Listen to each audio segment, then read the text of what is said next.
श्री गुरुदेव नमस्कार।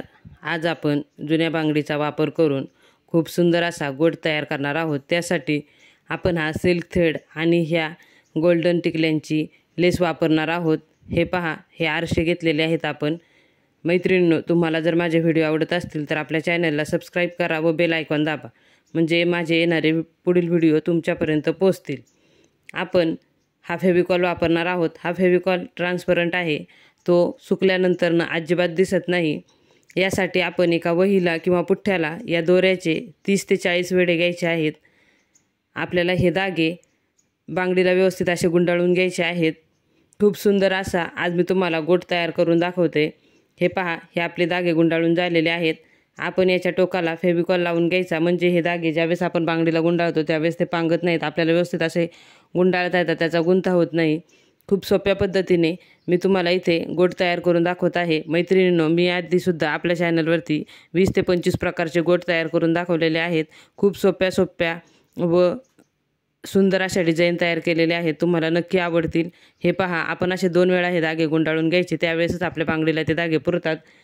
आणि आपण आता हे एकदम व्यवस्थित असे बांगडीला हा धागा गुंडाळून घ्यायचा, म्हणजे याची फिनिशिंग खूप छान दिसते, आपली बांगडीसुद्धा खूप सुंदर दिसते। व्हिडिओ शेवटपर्यंत पहा व सपोर्ट करा चॅनलला। व्हिडिओ आवडला तर लाईक करा, चॅनलला सबस्क्राईब करा व आपल्या जास्तीत जास्त फ्रेंडला शेअर करा।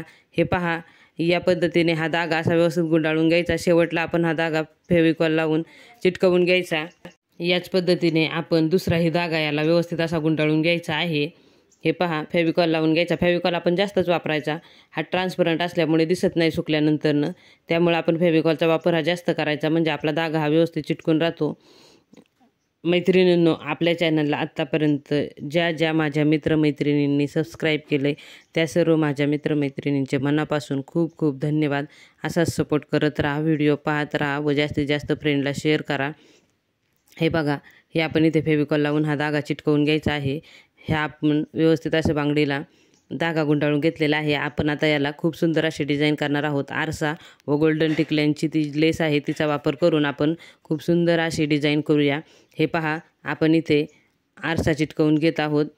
आरसा चिटकवल्यानंतर आपण याला लेस गोलवेड्यावरती लावून घ्यायची आहे। हे पहा, हा आपण आरसा चिटकवून घेऊया। हे बघा, या पद्धतीने आपण ही लेस अशी व्यवस्थित चिटकवायची आहे। आपण खूप सुंदर असे चिटकवून घेतलेले आहे। गोट तयार करून आता याला गोलवेड्यावरती आपण लेस चिटकवून घ्यायची आहे। 4 ते 5 आरसे चिटकवू शकता तुम्ही, तुमच्या आवडीनुसार चिटकवू शकता। आणि दोरे सुद्धा तुम्हाला जसे आवडतील तसे तुम्ही घ्या, जो कलर तुम्हाला आवडेल, जो तुमच्या साडीला किंवा ड्रेसला मॅचिंग असेल तो कलर घेऊन तुम्ही येथे गोट तयार करा। हे पहा, आपण ही टिकल्यांची जी लेस आहे ती इथे गोलवेड्यावरती व्यवस्थित अशी चिटकवून घ्यायची आहे। खूप सुंदर आणि पटकन होते ही डिझाईन। मैत्रिणींनो, तुम्हाला ही आजची डिझाईन कशी वाटली मला कमेंट करून नक्की सांगा व चॅनलला भेट द्या। मी आपल्या चॅनलवरती साड्यांना घरच्या घरी गोंडे कसे तयार करावे याचे व्हिडिओ दाखवलेले आहेत, तेही तुम्ही पाहू शकता। आपण साड्यांना गोंडे करण्यासाठी बाहेर देतो, ते बाहेर न देता आपण घरी साहित्य आणून कमी खर्चामध्ये व कमी वेळामध्ये खूप सुंदर अशा डिझाईन कशा करायच्या याचे व्हिडिओ आपल्या चॅनलवरती आहेत, ते तुम्ही नक्की पाहू शकता। हे बघा, या पद्धतीने आपण ही लेस अशी चिटकवून घ्यायची आहे। खूप पटकन होते ही बांगडीची डिझाईन। मी आपल्या चॅनलवरती रुखवतावर ठेवण्यासाठी बऱ्याच वस्तू दाखवलेल्या आहेत। औक्षण सुपारी, सप्तपदी, विड्याचे पान, ताटावरचे रुमाल, अशा वेगवेगळ्या वस्तू तयार करून दाखवलेल्या आहेत। तोरण तयार करून दाखवलेले आहेत। चॅनलला एकदा नक्की भेट द्या व व्हिडिओ पहा। हा आजचा बांगडीचा व्हिडिओ कसा वाटला मला नक्की सांगा। हे पहा, ही अशी डिझाईन आपण तयार केलेली आहे।